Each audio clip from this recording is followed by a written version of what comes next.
loaded up, heading back home. Alright, this Ducati V4S is now at our shop. Just look at this parts card in front of us. You can tell this V4 upgrade is going to be something special. Wow, it's packed with top-tier premium parts. Ready to start the upgrade.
As we disassemble the bike, we also discovered some issues.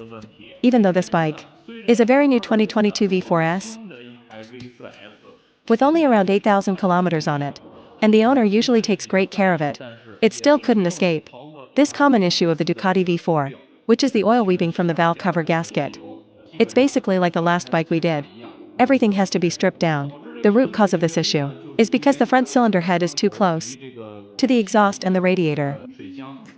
The heat becomes highly concentrated. Plus, the V4 model is a high-compression engine tuned for high performance, so oil leaks have always been a pretty common problem.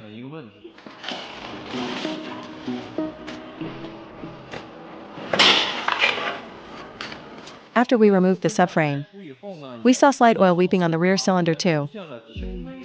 In this situation, we should replace both front and rear valve cover gaskets, all at the same time. Let's not cut corners by only replacing the front and ignoring the rear. Since we're doing it, let's fix the problem once and for all, and be done with it.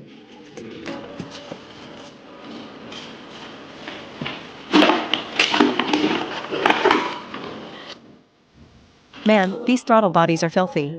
Look at these V4 throttle bodies after just 8,000 kilometers.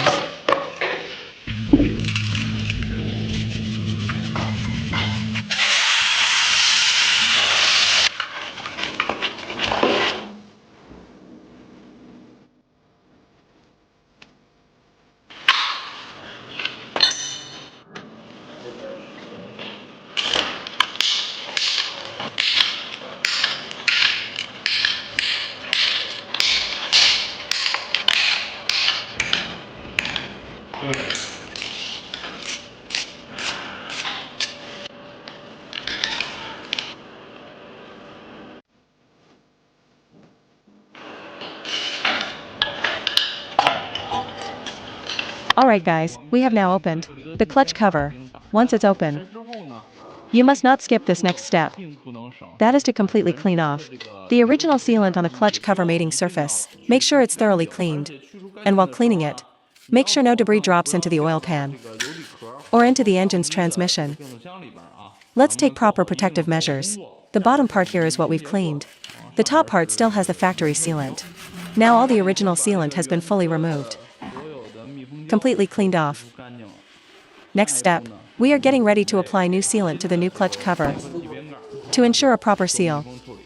Ducati truly lives up to its reputation as the king of liquid sealant.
Now we are filling it with 5 bars of pure air.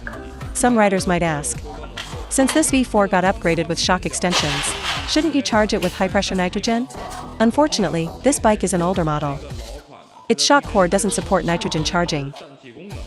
So we will fill the reservoir with regular air first. It won't go down any further, right? Yeah, just in case someone tries to press it down later.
we're ready to put the fairings back on. When installing them, you must remember, the clips on this older V4 model must be locked perfectly. Don't leave them halfway out. This is where it differs from the newer model. Right here. The clip didn't snap in fully yet. Alright, let's load it onto the truck. Alright guys, we've spent another 30 working hours upgrading this open clutch Panigale V4S. Even though this bike is a 2022 model, by today's standards, everyone considers it the older gen. But overall, this machine is still in pristine condition. This goes to show how much the owner truly cherishes his bike. So why did we still spend 3 days on it? Because we checked everything inside out, combining the upgrades with a full service. We inspected every single detail. At 8,000 kilometers, it showed oil weeping from the valve cover gasket. We replaced it with a new one and resealed it properly. An STM dry clutch Ducati. Like I said, it's only a real Ducati if it's paired with a dry clutch. Let's let everyone hear how it sounds right now.